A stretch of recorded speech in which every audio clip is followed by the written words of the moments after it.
এবার আমরা আলোচনা করবো হচ্ছে জৈব যৌগের নামকরণ নিয়ে। তো জৈব যৌগের নামকরণ আসলে খুব গুরুত্বপূর্ণ একটা বিষয়। তুমি যদি এটা ভালোভাবে বুঝো তাহলে তুমি জৈব যৌগের যতগুলো প্রস্তুতি আছে বা রাসায়নিক বিক্রিয়া আছে সহজেই বুঝতে পারবা। কারণ তুমি যখন নামকরণ শিখে যাবে ভালোভাবে, তখন বিভিন্ন তুমি হচ্ছে কার্বন বিশিষ্ট জৈব যৌগ তুমি লিখতে পারবা এবং তখন তাদের বিক্রিয়াগুলো তুমি সহজেই বুঝতে পারবা। চলো শুরু করি। তো জৈব যৌগের যে নামকরণ, সেই নামকরণের ক্ষেত্রে আমরা মূলত যে পদ্ধতি ব্যবহার করি তাকে আমরা বলি হচ্ছে ইউপ্যাক পদ্ধতি। এই পদ্ধতি ইউপ্যাক পদ্ধতি। নামকরণের 3টা পদ্ধতি আছে, এর মধ্যে মূলত এখন ইউপ্যাক পদ্ধতি বেশি ব্যবহার করা হয়। আমরা এই পদ্ধতিতে মূলত নামকরণটা শিখবো। তো ভাই ইউপ্যাকটা কি? ইউপ্যাকের পূর্ণ ফর্মটা একটু মনে রাখবা, ফুল ফর্মটা, এটা পরীক্ষা অনেক সময় আসে। ইউপ্যাক বলতে যেটা বোঝায় সেটা তো জানো অনেকেই, যে International Union of Pure and Applied Chemistry. তাহলে International Union of Pure and Applied Chemistry, ঠিক আছে? এটা একটা কেমিস্ট্রির আন্তর্জাতিক সংস্থা যারা মূলত এই জৈব অজৈব যৌগের নামকরণ সহ অনেক বিষয়ে তোমার হচ্ছে কি আমাদেরকে পদ্ধতি দিয়ে থাকে। তো আমরা মূলত এই পদ্ধতিতে আমরা কি করবো হচ্ছে নামকরণটা করবো। International Union of Pure and chemistry, এটা হচ্ছে ইউপ্যাকের পূর্ণ ফর্ম। ওকে, তো এই পদ্ধতিতে মনে রাখবা নামকরণের ক্ষেত্রে আমাদেরকে কার্বন সংখ্যা অনুসারে কিছু মূল শব্দ মুখস্থ করতে হয় এবং সমগত শ্রেণী অনুসারে তখন দেখা যায় এই মূল শব্দের শেষে আমরা বিভিন্ন পদ যুক্ত করে নামকরণ করে থাকি। ঠিক আছে, তো চলো এই মূল শব্দগুলো আমরা একটু দেখি।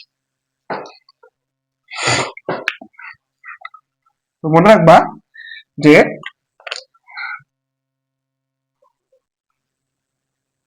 যখন আমাদের কার্বন একটা থাকবে, অর্থাৎ এক কার্বন বিশিষ্ট কোনো সদস্য হবে জৈব যৌগের, সেক্ষেত্রে মূল শব্দটা হবে হচ্ছে মিথ। ঠিক আছে, যদি কার্বন 2টা থাকে তাহলে আমরা বলি কি জানো? ইথ। যদি কার্বন 3টা থাকে আমরা বলি হচ্ছে প্রোপ। আবার যদি কার্বন 4টা থাকে আমরা বলি হচ্ছে বিউট। আবার যদি কার্বন 5 হয় তাহলে আমরা বলি হচ্ছে কি পেন্ট। ঠিক আছে, আবার কার্বন যদি 6 হয় আমরা বলি হচ্ছে কি হেক্স। তোমরা অনেকে পড়েছো তাই না? তাহলে মিথ, ইথ, প্রোপ, বিউট, পেন্ট, হেক্স। এরপরে কি কার্বন যদি 7 হয় আমরা বলি হচ্ছে কি হেপ্ট। আবার কার্বন যদি 8 হয় তাহলে আমরা বলি কি অক্ট। আবার যদি কার্বন 9 হয় আমরা বলি কি নন। কার্বন যদি 10 হয় তাহলে আমরা বলি কি টেক। 11 হলে বলি উনডেক, 12 হলে বলি ডোডেক, এভাবে ট্রাইডেক, টেট্রাডেক। তো আমাদের এত দরকার হয় না, প্রথম 10টা মনে রাখলেই হয়। ঠিক আছে, তো আমরা এই 10টা একটু ভালো করে আবার একটু মনে রাখবো। তাহলে কি বলছি, যে কার্বন যখন এক হবে তখন বলো মিথ, 2 হলে ইথ, 3 হলে প্রো, বিউট, পেন্ট, হ্যাঁ, 5 হলে পেন্ট, 6 হলে হেক্স, এভাবে। তাহলে আমরা একভাবে একটু বড় মুখস্থ করে ফেলবো ঝটপট, যে মিথ, ইথ, প্রোপ, বিউট, পেন্ট, হেক্স, হেপ্ট, অক্ট, নন, ডেক। ঠিক আছে, তুমি 2-3বার ভালো করে পড়ো, এবার ইজিলি এটা কি মনে থাকবে। তাহলে এই মূল শব্দগুলো আমাদেরকে প্রথম কথা মনে রাখতে হবে, এবং এই মূল শব্দগুলোর শেষে এবং পরে আমরা বিভিন্ন দেখা যাবে যে পদ যুক্ত করে কিন্তু নামকরণটা করে থাকবো। ঠিক আছে, তো এবার তাহলে আমরা মূল শব্দগুলো মুখস্থ করে ফেললাম। এবারে যে আমাদের যে কাজটা হবে সেটা হচ্ছে আমরা এক এক করে নামকরণগুলো শিখবো। তো সেক্ষেত্রে যেহেতু আমাদের সমগ্র শ্রেণীর প্রথম আমরা সদস্য বলি হচ্ছে অ্যালকেন, এই অ্যালকেনের নামকরণটাকে ভালোভাবে শিখবো। তুমি যদি অ্যালকেনটা ভালোভাবে শিখো বাকিগুলো দেখবে খুবই ইজিলি হয়ে যাচ্ছে। তো চলো আমরা অ্যালকেনের নামকরণে যাই।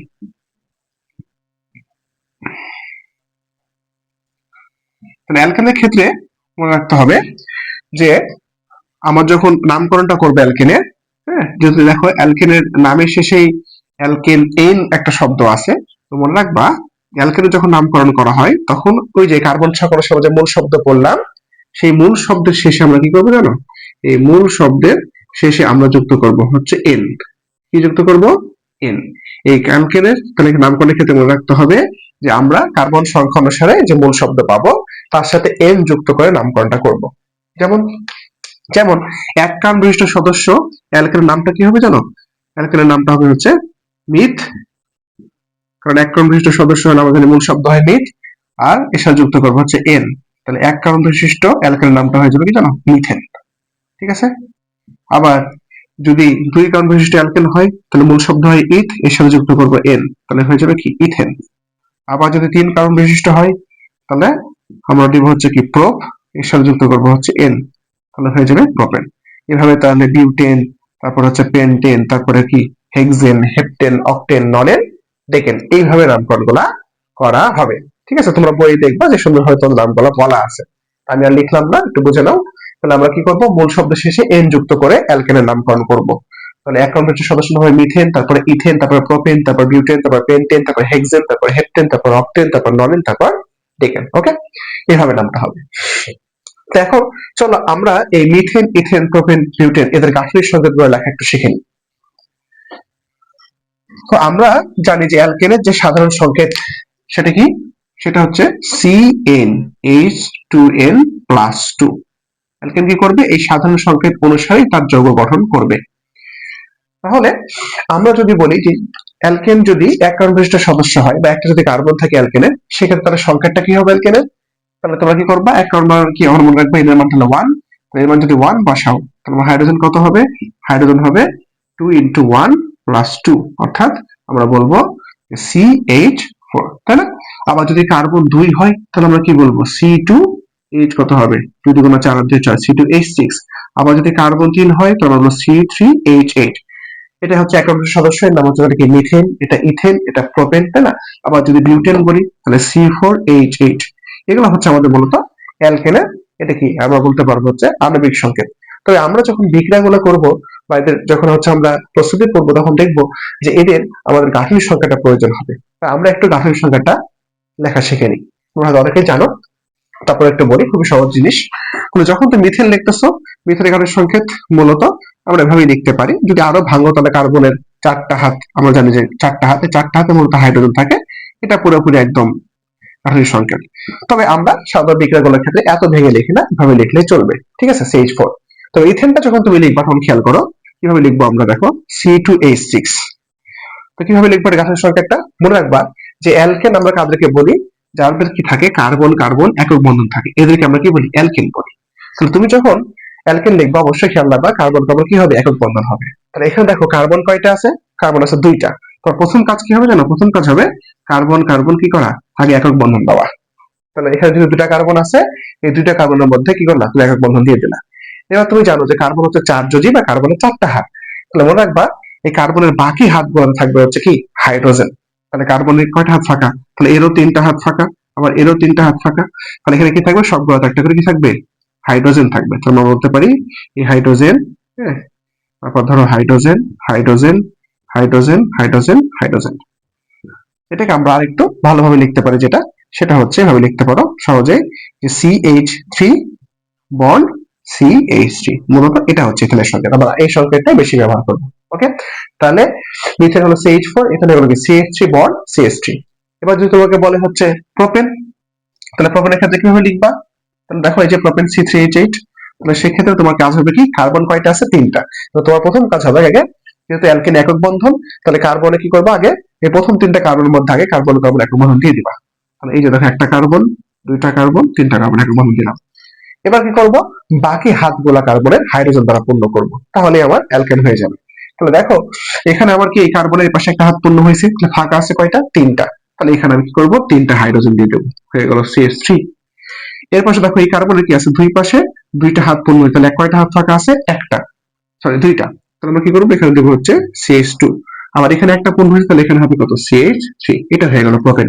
ঠিক একই ভাবে যদি আমরা বলি C4H8 বিউটেন, তাহলে কি হবে, ওই যে 4টা কার্বন আছে, আগে 4টা কার্বনে কি করবা, 4টা কার্বন একক বন্ধন দিবা, বাকি হাত হাইড্রোজেন দ্বারা পূর্ণ হবে সেম ভাবে। তাহলে এখানে কত হবে, CH3, 2টা পূর্ণ হয়েছে তাহলে এখানে CH2, এখানে 2টা হয়েছে তাহলে CH2 CH3। ঠিক একইভাবে আমরা বলতে পারবো পেন্টেন যদি হয়,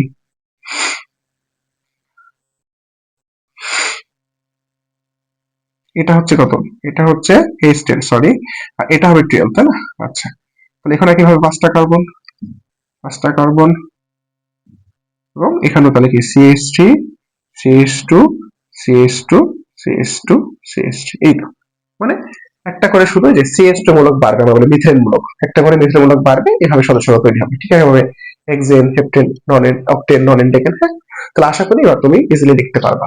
তাহলে এই হলো অ্যালকেন। তাহলে আমরা ক্যালকুলে কি করব, আমরা কাঠের সঙ্গে যখন লিখবো তখন দেখবো যে কার্বন কয়টা আছে, সে অনুসারে আমরা কি করব, আগে কার্বনের মধ্যে একক বন্ধন দিব, বাকি হাত হাইড্রোজেন দ্বারা পূর্ণ হবে। ঠিক আছে, তাহলে এই ছিল আমাদের অ্যালকেনের নামকরণ। তবে আমরা শুধু এতটুকু শিখলেই হবে না, এই অ্যালকেন গুলো অনেক সময় দেখা যায় বিভিন্ন অ্যালকাইল মূলক বা হ্যালোজেন দ্বারা বা প্রতিস্থাপক দ্বারা প্রতিস্থাপিত হয়। তো সেক্ষেত্রে তাদের নামকরণটা কেমন হবে সেটা একটু জেনে রাখা দরকার।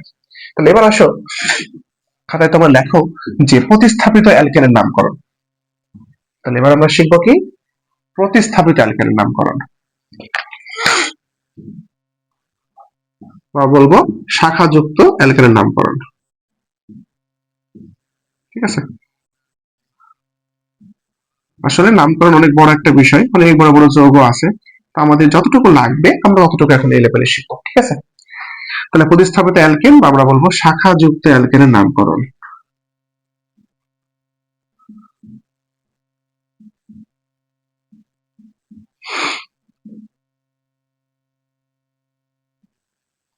তাহলে এবার দেখো একটু খেয়াল করো।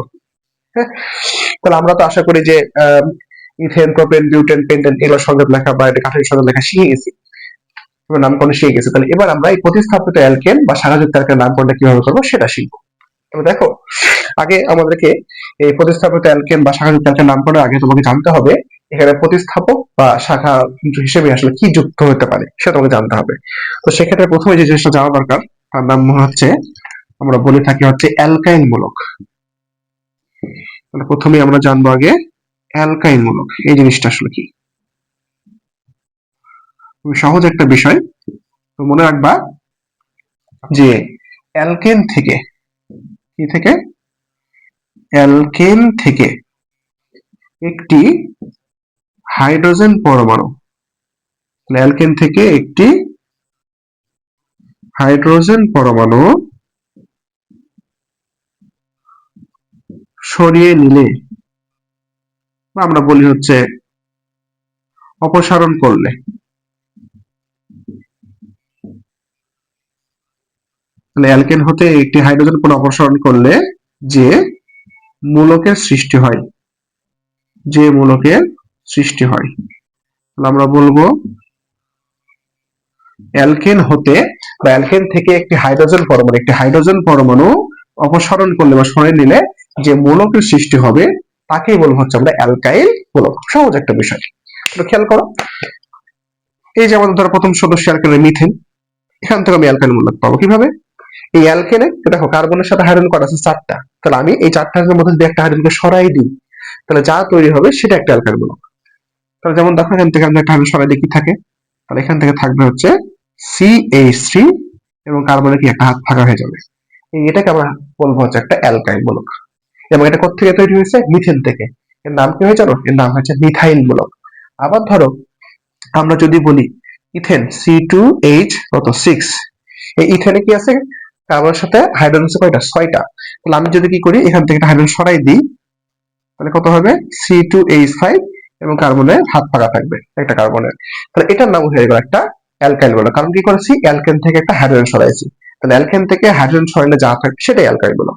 সো এটাও একটা অ্যালকাইল মূলক, এটা একটা অ্যালকাইল মূলক, শুধু নামটা একটু ভিন্ন হবে, কারণ এটা তৈরি হচ্ছে মিথেন থেকে তাই আমরা এটাকে বলি মিথাইল, এটা ইথেন থেকে তাই বলি ইথাইল। ঠিক একইভাবে যদি আমার প্রোপেন থেকে তৈরি হয় তাহলে আমরা বলবো হচ্ছে কি প্রোপাইল, বিউটেন থেকে তৈরি হলে বিউটাইল, এইভাবে। অর্থাৎ আমরা অ্যালকাইলের নামটা কিভাবে বলে থাকি জানো, এই অ্যালকাইলের নামটা আমরা বলে থাকি হচ্ছে আমাদের কার্বন সংখ্যানুসারে যে মূল শব্দ আমরা পড়েছিলাম সেই মূল শব্দ শেষে অ্যালকাইলের ক্ষেত্রে আমরা বলি এন, আর এখানে আমরা বলবো অ্যালকাইলের ক্ষেত্রে বলবো হচ্ছে আইল, এইভাবে নামকরণটা করা হয়। অর্থাৎ মূল শব্দ শেষে আইল যুক্ত করলেই যা পাওয়া যায় সেটাই হচ্ছে মূলত অ্যালকাইল মূলক। যেমন আমরা বলছি ইথ 1 নম্বর কার্বন ছিল, এখান থেকে তৈরি হয়েছে এটা, সবাই বলবো মিথ প্লাস আইল তাই মিথাইল, ইথ প্লাস আইল তাই ইথাইল, আবার প্রোপ প্লাস আইল তাই প্রোপাইল। সো এই আমার মিথাইল, ইথাইল বা প্রোপাইল যে দেখছো তোমরা হচ্ছে অ্যালকাইল মূলক, এরা মূলত আমার অ্যালকেনের প্রতিস্থাপক রূপে থাকতে পারে বা শাখা রূপে থাকতে পারে। ওকে, আচ্ছা, এবার আবার কি থাকতে পারে, আর কি থাকতে পারে, এবার আমরা জানবো হচ্ছে যে হ্যালোজেন। বেশিরভাগ ক্ষেত্রে আমরা দেখি, আমরা যে বিক্রিয়াগুলা পড়ি, প্রস্তুতিগুলা, সেক্ষেত্রে দেখা যায় যে আমাদের কিছু কি আছে, আমাদের হ্যালোজেন গুলো অনেক সময় দেখা যায় অ্যালকেনকে কি অ্যালকেনের প্রতিস্থাপক হিসেবে থাকতে পারে। তাহলে হ্যালোজেন গুলো যখন থাকে একটু জেনে রাখি, যেমন হ্যালোজেন আমরা কি কি জানি আছে, ক্লোরিন আছে তাই না, আবার আছে ধরো ফ্লোরিন আছে, আবার ধরো ব্রোমিন আছে, আবার আয়োডিন আছে। তো যখন এরকম ক্লোরিন ফ্লোরিন ব্রোমিন আয়োডিন থাকে, এই গুলার একটু নামটা একটু চেঞ্জ হয়ে যায়। আমরা যখন এর নামকরণটা করবো সেক্ষেত্রে নামটা, এদের নাম যখন উল্লেখ করবে একটু চেঞ্জ হবে, ওইটা একটু মনে রাখো। আমরা যখন উদাহরণ যখন বুঝতে পারবা, যখন ক্লোরিন থাকবে প্রতিস্থাপক রূপে কোন ডাকবা, তখন ক্লোরিনকে আমরা ডাকবো হচ্ছে ক্লোরো বলে। কি বলবো? ক্লোরো। ফ্লোরিন যখন থাকবে তাকে আমরা বলবো ফ্লোরো। হ্যাঁ, একটু সুন্দর কিউট করে ডাকবো আমরা। হ্যাঁ, তাহলে ক্লোরিন থাকলে ক্লোরো, ফ্লোরিন থাকলে ফ্লোরো, আবার ব্রোমিন থাকলে আমরা বলবো কি জানো, ব্রোমো, আয়োডিন থাকলে আয়োডো, এইরকম। আরো অনেক প্রতিস্থাপক থাকে, তবে তোমাদের এটুকুই যথেষ্ট। তাহলে মনে রাখবা, একদিকে বললাম অ্যালকাইন মূলক, আরেকদিকে হচ্ছে কি আবার হ্যালোজেন মূলক গুলা। এবার হ্যালোজেন মূলক নাম থাকলে কি বলবো আমরা, নরমালি আমরা ক্লোরিন বলি, এখানে প্রতিস্থাপক যখন থাকবে তখন বলবো আমরা ক্লোরো, ফ্লোরিন থাকলে ফ্লোরো, ব্রোমিন থাকলে ব্রোমো, আয়োডিন থাকলে আয়োডো। আশা করি ক্লিয়ার হয়েছে এতটুকু। এবার চলো আমরা এই প্রতিস্থাপক গুলা দিয়ে বা শাখা দিয়ে আমরা নামকরণ গুলো একটু শিখি। নামকরণটা কিভাবে করবো ভাই, তাহলে আমি একটা উদাহরণ দিয়ে শুরু করি। ঠিক আছে, আমি উদাহরণ দিয়ে একটু বুঝাবো এবং উদাহরণ দিয়ে নিয়মগুলো একটু বলে দেবো, তোমরা একটু টুকে রাখবা, আশা করি হয়ে যাবে। তাহলে একটা উদাহরণ ধরো তোমাকে দিলাম, CH3, তারপর হচ্ছে তোমার CH, এখানে দিলাম একটা CH3, ঠিক আছে, CH2, CH3, এটা একটা যৌগ। এটা কি, যদি তুমি খেয়াল করো এখানে যদি তোমার CH3 না থাকতো বা এখানে একটা CH2 থাকতো, ঠিক আছে, এখানে কি থাকতো, CH2 থাকতো, তাহলে তুমি বলতা কি, এটা না বিউটেন বলতা। কেন? এখানে কার্বন কয়টা আছে, একটা দুইটা তিনটা চারটা, তাই না? আচ্ছা, কিন্তু এখন ঘটনা কি ঘটছে, এইখানে আমার মাঝের একটা কার্বনের একটা হাইড্রোজেন কি হয়েছে, একটা এই অ্যালকাইল মূলক আমরা নাম বললাম কি, মিথাইল মূলক শিখলাম, এই মিথাইল মূলক দ্বারা কি হয়েছে, প্রতিস্থাপিত হয়েছে, বা এখানে একটা শাখা তৈরি হয়েছে। কি তৈরি হয়েছে? শাখা। ঠিক আছে, ডালপালা তৈরি হয়েছে, যেমন গাছের শাখা ডালপালা থাকে, ঠিক এরকম এই যোগাযোগের গুলো ডালপালা থাকে, ডালপালা গুলোকে আমরা বলি হচ্ছে শাখা। তো বিষয় হচ্ছে, আমি যখন জৈব যৌগের নামকরণটা করব, অবশ্যই আমাকে বুঝতে হবে আগে যে আমার যখন জৈব যৌগ শাখাযুক্ত বিশেষ করে থাকবে প্রতিস্থাপক যুক্ত, আমাকে বুঝতে হবে যে কোনটা আসলে প্রধান, আমরা বলি প্রধান শিকল, একটাকে বলি প্রধান শিকল, একটা বলি শাখা শিকল। তো তোমাকে আগে জানতে হবে যে আসলে প্রধান শিকল কোনটা আর শাখা শিকল কোনটা। তো চলো একটু জেনে নিই কিভাবে জানবো। তো প্রথম কথা, আমাদের প্রথম করে প্রধান শিকল চিহ্নিত হবে। তো মনে রাখবা, আমরা প্রধান শিকল কিভাবে বুঝবো, আমি যে কাজটা করব প্রধান শিকল চেনার জন্য, আমি এক পাশে যে কোনো এক পাশের প্রান্তীয় কার্বন থেকে কি করব, গণনা শুরু করব এবং সেটা আরেক প্রান্তে যে থামবো, দিয়ে আমি দেখব যেই প্রান্ত দিয়ে গেলে আমার কি হয়, আমার মূলত কার্বন সংখ্যা বেশি হয়। তাহলে কি বললাম একটু বলবো, বুঝো, যে আমরা কি করব, যখন প্রধান শিকল চিহ্নিত করব এবং শাখা শিকল চিহ্নিত করব, তো প্রধান শিকল চিহ্নিতের ক্ষেত্রে খেয়াল রাখবা, আমরা কি করব, যে কোনো এক প্রান্তের কার্বন থেকে গণনা শুরু করব। হ্যাঁ, কার্বন সংখ্যা 1 2 3 4 এভাবে দিয়ে আমি যেদিক থেকে গণনা করলে দেখবো যে কার্বন সংখ্যা বেশি হবে, সর্বাধিক বেশি হবে, সেটাই হবে প্রধান শিকল। ঠিক আছে, আর ওই প্রধান শিকলটা হয়ে যাওয়ার পর ওর প্রধান শিকলের সাথে সরাসরি যারা যুক্ত থাকবে তারাই হয়ে যাবে শাখা শিকল। তাহলে এবার একটু খেয়াল করো, এখানে যেখানে আমি চিন্তা করি, ধরো এই কার্বন থেকে আমি গণনা শুরু করছি, এটা 1 নাম্বার কার্বন, এটা 2, এটা হলো 3। দেখো আমি গণলে পাচ্ছি 1 2 3, এই প্রান্তে আমি একটা গণনা করলাম, তাহলে এই প্রান্ত থেকে কার্বন কয়টা পেলাম, 3টা, ভালো কথা। আবার এই পাশে একটু গুনি, 1 2 3 4, তাহলে এই পাশ থেকে গেলে কত হচ্ছে, 4। তাহলে এই দিকে গণনা করলে হচ্ছে 1 2 3, এদিকে করলে 4। তাহলে আমি কি বললাম, যে তাহলে আমি কি প্রধান শিকল আগে চিহ্নিত করবো। তাহলে প্রধান শিকল কোনটা হবে বললাম, যেদিক থেকে আমরা কি গণনা করলে কার্বন সংখ্যা বেশি হবে। তাহলে দেখো আমি একবার গণনা করেছিলাম এই প্রান্ত থেকে, যে 1 2 3, তাহলে এই ক্ষেত্রে কার্বন হলো 3টা। বা যখন আমরা এই পাশে গণনা করলাম 1 2 3 4, এখানে পেলাম 4টা। তাহলে অবশ্যই প্রধান শিকল হবে কোনটা, এইটা। ঠিক আছে, প্রধান শিকল কোনটা হবে, এইটা। অথবা আরেকভাবে বলতে পারো, দেখো প্রধান শিকলকে, যে আমি যদি এই পাশ থেকে গণনা করি 1 2 3 4, অথবা 1 2, হ্যাঁ 2 3 4, তাহলে এই পাটাও কিন্তু তুমি চাইলে প্রধান শিকল ধরতে পারো, কারণ এদিক থেকে গেলেও 4টা হচ্ছে, এই থেকে গেলেও 4টা হচ্ছে, আর এই থেকে গেলেও 3টা। তাহলে এটা যেহেতু কম, এটা প্রধান শিকল হবে না। বাট আমি যদি এদিক থেকে গণনা করি 4 হচ্ছে, এই থেকে গণনা করলে 4 হচ্ছে, তাহলে তুমি যে কোনো একটা ধরো প্রধান শিকল, কোনো সমস্যা নাই। ঠিক আছে, যখন এমন হবে যে ধরো তুমি দুই পাশ থেকে বলতেছো বা একাধিক প্রান্ত থেকেই সর্বোচ্চ সংখ্যক তুমি কার্বন পাবা, সেক্ষেত্রে তুমি যে কোনো একটা প্রান্ত ধরতে পারো, নামকরণ একই হবে। তাহলে আমরা ধরো, আমরা সরল সরল মানুষ, আমরা কি করলাম, আমরা প্রথমত এটাকেই প্রধান শিকল ধরলাম। হ্যাঁ, তো সবসময় যে এটাই প্রধান শিকল হবে এরকম লম্বা চেইনটা হ্যাঁ, এটা কিন্তু না। আমরা হয়তো এখানে একটা সবসময় ভুল করি অনেক সময় নামকরণের ক্ষেত্রে। আমরা সবসময় মনে করি যে এটাই এই বড় লম্বা বরাবর যা থাকবে বা একটা দৈর্ঘ্যে যা থাকবে সেটাই আমরা সবসময় মনে করি প্রধান শিকল। না, প্রধান শিকল আঁকা বাঁকা অনেক রকম হইতে পারে। ঠিক আছে? আমরা উদাহরণ দিলে আস্তে আস্তে বুঝতে পারবো। তো খেয়াল করো, আমরা তাহলে কি করব? প্রধান শিকল চিহ্নিত করতে পারলাম যে হ্যাঁ এটা প্রধান শিকল, আমি ধরে নিলাম এটা প্রধান শিকল। তাহলে প্রধান শিকলের সাথে দেখো এই যে এই জন কি আছে, এই মিথাইল মূলকটা সরাসরি যুক্ত আছে, তাহলে এটা হয়ে যাবে শাখা। আমরা এটাকে বলবো শাখা শিকল, বা এটা হচ্ছে শাখা। তাহলে প্রধান শিকলের সাথে সরাসরি যে কার্বন যুক্ত থাকবে সেটা হয়ে যাবে শাখা। ক্লিয়ার? আচ্ছা, তাহলে আমরা প্রধান শিকল চিহ্নিত করতে পারলাম, শাখাও চিহ্নিত করতে পারলাম। এবার আমাদের আরেকটা কাজ হবে। তাহলে প্রথম কাজ প্রধান শিকল চিহ্নিত করা আর শাখা শিকল চিহ্নিত করা। 2 নাম্বার কাজ হচ্ছে আমাদের কি, যে প্রধান শিকল যেটা হবে এই প্রধান শিকলকে আমাকে নাম্বারিং করতে হবে বা সংখ্যায়িত করতে হবে। তাহলে কি বললাম? প্রধান শিকলকে আমরা নাম্বারিং বা সংখ্যায়িত করবো, মানে 1 2 3 4 এভাবে নাম্বার দেব। তো সেক্ষেত্রে আমি নাম্বার কিভাবে দিব, এটার একটা নিয়ম আছে। বিপাক বলতেছে যে আমি নাম্বারিংটা সেদিক থেকে করব যেদিক থেকে আমি কার্বন গণনা করলে আমি দেখবো শাখা শিকলটা কাছে হচ্ছে। অর্থাৎ নাম্বারিং এর ক্ষেত্রে খেয়াল রাখতে হবে তোমাকে যে যে প্রান্ত থেকে আমার কার্বন গণনা করলে আমার এই শাখা শিকলটা কাছে হবে সেটা হবে কি হবে আমার হচ্ছে সেই থেকে আমি নাম্বারিংটা করব। ঠিক আছে? যদি দূরে হয় তাহলে নাম্বারিংটা ওদিক থেকে হবে না। এক্ষেত্রে একটু খেয়াল করো, বুঝো। আমি যদি এই কার্বনটাকে 1 নাম্বার দিই, তাহলে এটাকে 2, এটা 3, এটা 4, তাহলে দেখো আমি এই প্রান্ত হয়ে গেলে আমি 2 নাম্বারে এই মিথাইল মূলক বা শাখাটা পাচ্ছি। বাট তুমি যদি কি করো যে না এই কার্বনটাকে তুমি 1 নাম্বার কার্বন দাও, এটাকে 2 দাও, এটাকে 3 দাও আর এটাকে 4 দাও, তাহলে দেখো 3 নাম্বারে আমার শাখা হচ্ছে। তাই না? তাহলে একদিক থেকে গেলে 2 নাম্বারে, বাম দিক থেকে গেলে 2 নাম্বারে, ডান দিক থেকে গেলে কত নাম্বারে? 3 নাম্বারে। তাহলে সেক্ষেত্রে ইউপ্যাক বলছে তুমি কি করবা? তুমি অবশ্যই বাম দিক থেকে নাম্বারিংটা করবা, কারণ আমার বাম দিক থেকে গেলে 2 নাম্বার কার্বনে আমার শাখা শিকলটা হচ্ছে বা শাখাটা কাছে আছে। তাহলে এই প্রান্ত থেকে গেলে কি হচ্ছে, কার্বন আমার শাখাটা কাছে আছে, তাহলে আমি অবশ্যই এটাকে নাম্বারিংটা করবো। তাহলে এদিক থেকে নাম্বারিং করা যাবে না। আশা করি ক্লিয়ার। এটা অ্যালকেন না, অনেকের ক্ষেত্রে এটা প্রযোজ্য, সবগুলোর ক্ষেত্রে। হ্যাঁ, তাহলে ভালো করে বুঝে নাও। তাহলে প্রথম কাজ প্রধান শিকল চিহ্নিত করা, দ্বিতীয় কাজ হচ্ছে প্রধান শিকলকে নাম্বারিং করা। কোন থেকে নাম্বারিং করব? যেদিক থেকে শাখা শিকল বা প্রতিস্থাপক কাছে হবে। ওকে, তাহলে দেখো আমার নাম্বারিং হয়ে গেল। এবার তাহলে আমরা এবার নামকরণ চলে যাব। ঠিক আছে? তাহলে নামকরণটা কিভাবে করব?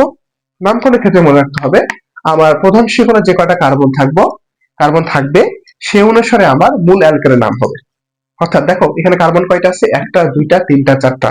তাহলে 4টা মানে আমরা কি জানি? বিউট প্লাস এন, বিউটেন। অর্থাৎ এখানে মূল যৌগের নাম হবে কি জানো? বিউটেন। যদি 5টা থাকতো পেন্টেন, 6টা থাকলে হেক্সেন। অর্থাৎ আমার প্রধান শিকলের যে কয়টা কার্বন থাকবে সে অনুসারে অ্যালকেনের নাম হবে। কিন্তু আমি কি করব, আগে এই যে শাখা আছে না, শাখা যদি থাকে তাহলে তোমাকে আগে শাখার নাম করতে হবে। অর্থাৎ তুমি যখন নামকরণটা করবা শাখাযুক্ত অ্যালকেনের ক্ষেত্রে আগে শাখার নামটা লিখবা, তারপরে মূল অ্যালকেনের নাম। এবং শাখাটা কত নম্বর কার্বনে আছে প্রধান শিকলে সেটাও তোমাকে উল্লেখ করতে হবে। অর্থাৎ অবস্থান সহ শাখার নাম লিখবা, দেন আমার প্রধান শিকলে যতটা কার্বন থাকবে সে অনুসারে মূল অ্যালকেনের নামটা হবে। একটু খেয়াল করো, আমার দেখো 2 নাম্বার কার্বনে আমার মিথাইল মূলক আছে। তাহলে আমরা কি করব, আগে এই শাখা হিসেবে মিথাইল মূলক আছে, শাখার নামটা লিখবো তার অবস্থান সহ। তাহলে 2 নম্বরে আমার আছে মিথাইল, তাহলে লিখবো সুন্দর করে 2। এরপরে কি করবো, একটা হাইফেন দিবা। কি দিবা? হাইফেন। ঠিক আছে? এরপরে এই যে শাখা শিকলটার নাম কি তুমি জানো, এটার নাম হচ্ছে মিথাইল। তাহলে এবার লিখবা শাখা শিকলের নাম। তাহলে আগে তোমার শাখা শিকলের কি করবা, তোমার শাখা শিকল বা তোমার হচ্ছে প্রতিস্থাপকে কি করবা, আগে হচ্ছে তুই অবস্থান লিখবা, তারপরে তার নামটা লিখবা। হয়ে গেল? আর কোন শাখা বা প্রতিস্থাপক আছে? নাই। তাহলে এবার মূল অ্যালকেনের নাম হবে কি, ওই যে কার্বন শাখা বসাবে। তাহলে কার্বন কয়টা আছে ভাই? 4টা। এবং এটা কি অ্যালকেন, তাহলে নাম হয়ে যাবে বিউটেন। কি হয়ে যাবে? বিউটেন। তাহলে এই হয়ে গেল আমাদের এই অ্যালকেনের নাম, যে 2 মিথাইল বিউটেন। অর্থাৎ 2 নম্বরে একটা মিথাইল মূলক আছে এবং এটা একটা বিউটেন অ্যালকেন। তাহলে হচ্ছে 2 মিথাইল বিউটেন। বুঝা গেছে? আশা করি একটা ক্লিয়ার হয়েছে। হ্যাঁ, তারপর আবার আমরা আরো একটা উদাহরণ করি, তাহলে আরেকটু ক্লিয়ার হয়ে যাবে। হ্যাঁ, তাহলে এটা একটা বুঝলে আশা করি। তাহলে 2 মিথাইল বিউটেন। তাহলে এবার চলো আরেকটা করি। এই ধরো আরেকটা যৌগ করি আমরা। এই এখানে একটা মিথাইল মূলক, ঠিক আছে? এখানে ধরো আরেকটা মিথাইল মূলক।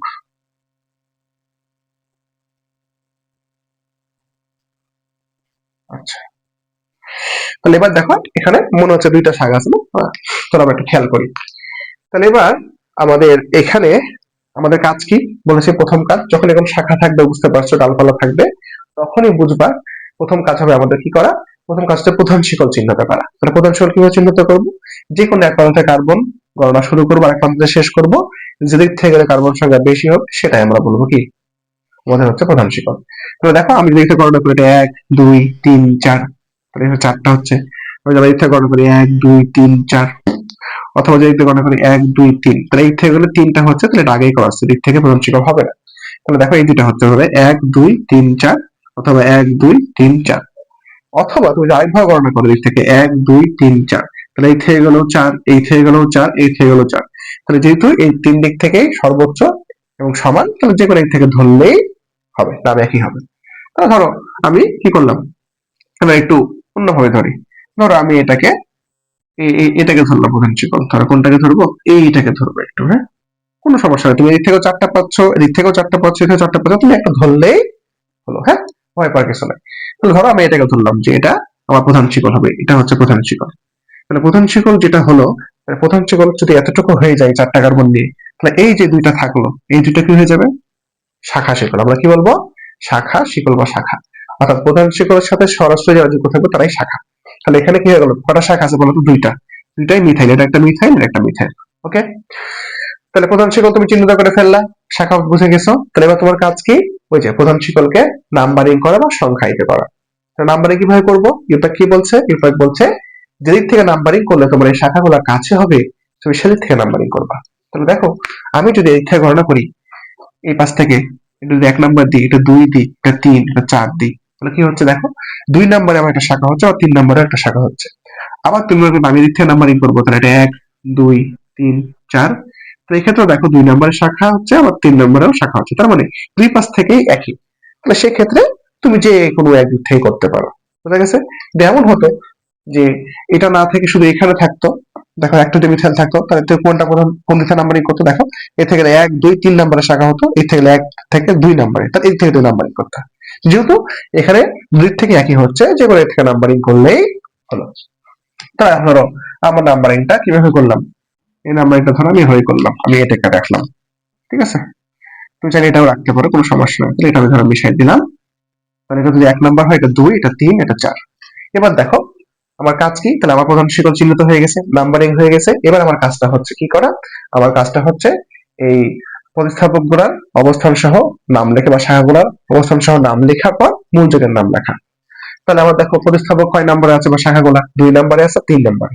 তাহলে 2 আর 3 নম্বরে দেখো একই প্রতিস্থাপক আছে না? যদি একই থাকে, তাহলে সেক্ষেত্রে আমি কিভাবে লিখি জানো? একটু খেয়াল করো, এখানে 2 নম্বরে আছে, আবার 3 নম্বরে আছে, একই যেহেতু মূলক, আমরা কি করব, একটা দেবো 2, দিয়ে একটা কমা দিব, দিয়ে লিখবো হচ্ছে 3, অর্থাৎ 2 নাম্বার এবং 3 নম্বরে আছে, ঠিক আছে? এবার একটা কি দেবো? হাইফেন দিব। হাইফেন দেওয়ার পর তাহলে আমরা 2, 3 অবস্থান আমি দিয়ে দিলাম। এবারে আমরা কি করবো? পরিস্থিতির নামগুলো লিখবো। তাহলে নামে দেখো কি আছে, এটাও মিথাইল, এটাও মিথাইল, দুটো একই না? তো যেহেতু দুটাই একই, তো সেক্ষেত্রে আমরা মনে রাখবো দুইটা আছে, দুইটা থাকলে কেমিস্ট্রির ভাষা আমরা বলি কি ডাই, তাই না? তিনটা থাকলে বলি ট্রাই। তাহলে লিখবো 2, 3, হাইফেন দিয়ে লিখবো ডাই, এরপর লিখবো হচ্ছে মিথাইল, যেহেতু একই মূলক তাই আমরা বললাম ডাই। দুইটা আছে একই মূলক, তাই ডাই মিথাইল। তাহলে এটা প্রতিস্থাপকের নাম হয়ে গেল 2, 3 ডাই মিথাইল। এবার দেখো আমরা করবো কি, মূল আরেকটার নামটা লিখবো। তাহলে মূল আরেকটা কার্বন কয়টা আছে? একটা, দুইটা, তিনটা, চারটা, চারটা থাকলে বিউটেন। তাহলে আমরা বলবো 2, 3 ডাইমিথাইল বিউটেন। বুঝা গেছে ভাই? খুব সহজ, খুব কঠিন কিছু না, একটু ঠান্ডা মাথায় বুঝবা, আশা করি ইজিলি করতে পারবা। আশা করি এটা ক্লিয়ার হয়েছে। চলো আরেকটা লাস্ট করি, ঠিক আছে? তাহলে আরেকটা যদি করি আমরা, তাহলে কিভাবে করবো দেখো। এবার ধরো একটা হ্যালোজেন প্রতিস্থাপক দিই, ভয় পাওয়ার কিছু নাই। তো এখানে একটা হ্যালোজেন দিয়ে দিলাম, ক্লোরিন। আবার এখানে একটা কি করলাম আমরা, সিএস মূলক দিয়ে দিলাম। ওকে, আর ধরো এখানে আমি দিলাম হচ্ছে CS2 CS2 CS3। দেখো ভয় পাওয়ার কিছু নেই, হ্যাঁ, যোগ দেখে ভয় পাবো না, যত বড়ই দিক। এটা একটু বড় আমরা করি, হ্যাঁ, বড় না কঠিনও না, সহজ। তো দেখো এটা তোমাকে একটা অ্যালকেন দিয়ে দিয়েছে। তোমার প্রথম কাজ কি হবে ভাই? তোমার প্রথম কাজ হবে কি, প্রধান শিকল চিহ্নিত করা। ঠিক আছে, যত বড় যোগ দিক তুমি ভয় পাবো না, তোমার প্রথম কাজ হবে কি, প্রধান শিকল চিহ্নিত করা। নিয়ম কি? ওই যে যেই থেকে কার্বন সংখ্যা গণনা করলে কার্বন সংখ্যা বেশি হবে সেটা প্রধান শিকল। তাহলে গণনা শুরু করো। তো যদি আমি এখানে গণনা করি 1 2 3 4, হ্যাঁ 1 2 3 4 এখানে 4টা হচ্ছে, এখানে হচ্ছে 1 2 3 4 5 6। তাহলে আমি যদি এই প্রান্ত থেকে গণনা শুরু করি, দেখো শেষ হচ্ছে কোথায়, এই প্রান্তে। তাহলে 1 2 3 4 5 6, ঠিক আছে। তাহলে এই দিক থেকে যদি আমি যাই তাহলে দেখো কার্বন সংখ্যা কটা হচ্ছে 6টা। আর যদি এটা যাইতাম, তাই না, আমি যদি এদিক থেকে যাইতাম তাহলে কটা 4টা। তাহলে অবশ্যই এর থেকে কার্বন সংখ্যা কি হচ্ছে, বেশি হচ্ছে। তাহলে অবশ্যই এটা প্রধান শিকল হবে। এটা হওয়ার কোনো সম্ভাবনা আছে নাই, তাহলে এটা প্রধান শিকল হবে না। তাহলে প্রধান শিকল কোনটা হবে, এই যে এই প্রান্ত থেকে, ঠিক আছে। তাহলে এবার আমরা কি করব, তাহলে আমরা বুঝে গেছি প্রধান শিকল কোনটা হবে, এইটুকু। তো যদি প্রধান শিকল হয়, আমার কাজ কি, এবার কি 2 নম্বর কাজ হচ্ছে আমার প্রধান শিকলকে নাম্বারিং করা। নাম্বারিং কোন থেকে করবো, ওই তো যেদিক থেকে আমার এই প্রতিস্থাপক বা শাখা শিকলটা কাজ হবে। তো দেখো আমি যদি এর থেকে নাম্বারিং করি, এটা 1 নাম্বার, 2, এটা 3, এটা 4, এটা 5, এটা 6, তাহলে কি হচ্ছে 2 নাম্বার আর 3 নাম্বারের শাখা আছে, বা 2 নাম্বারের শাখা শিকল শুরু হচ্ছে বা প্রতিস্থাপক শুরু হচ্ছে।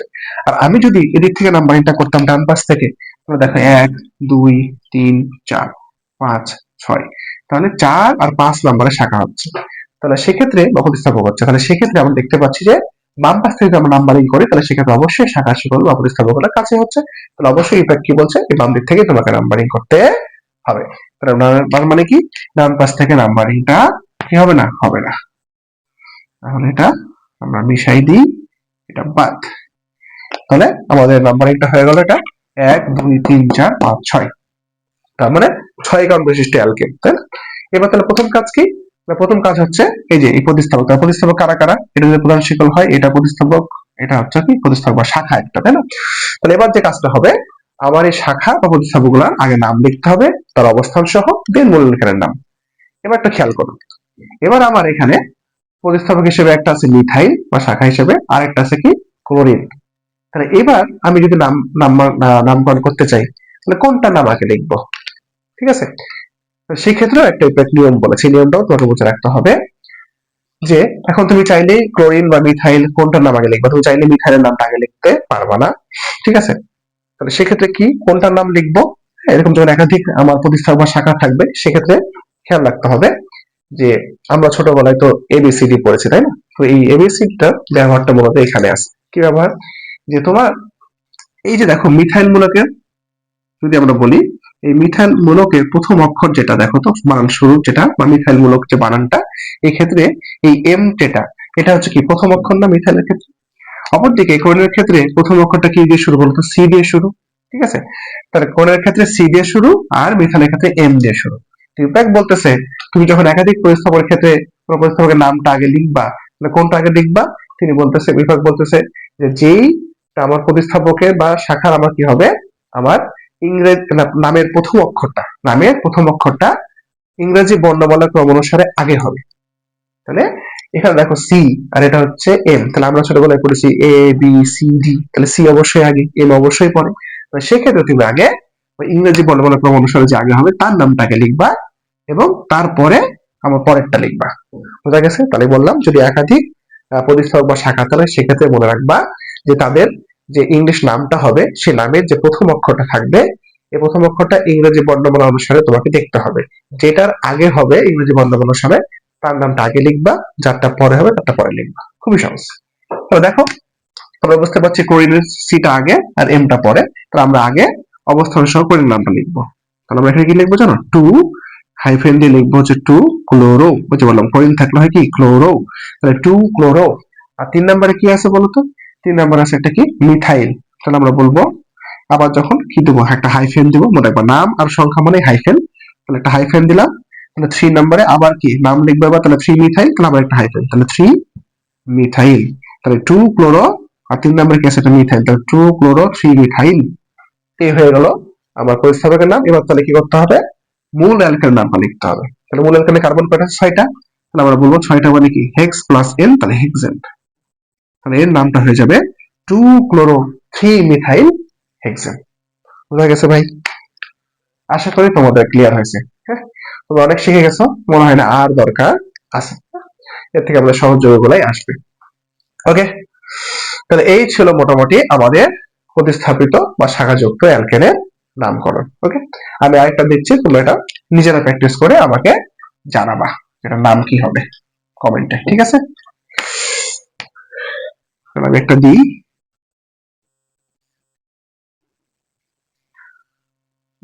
CH3 C CH3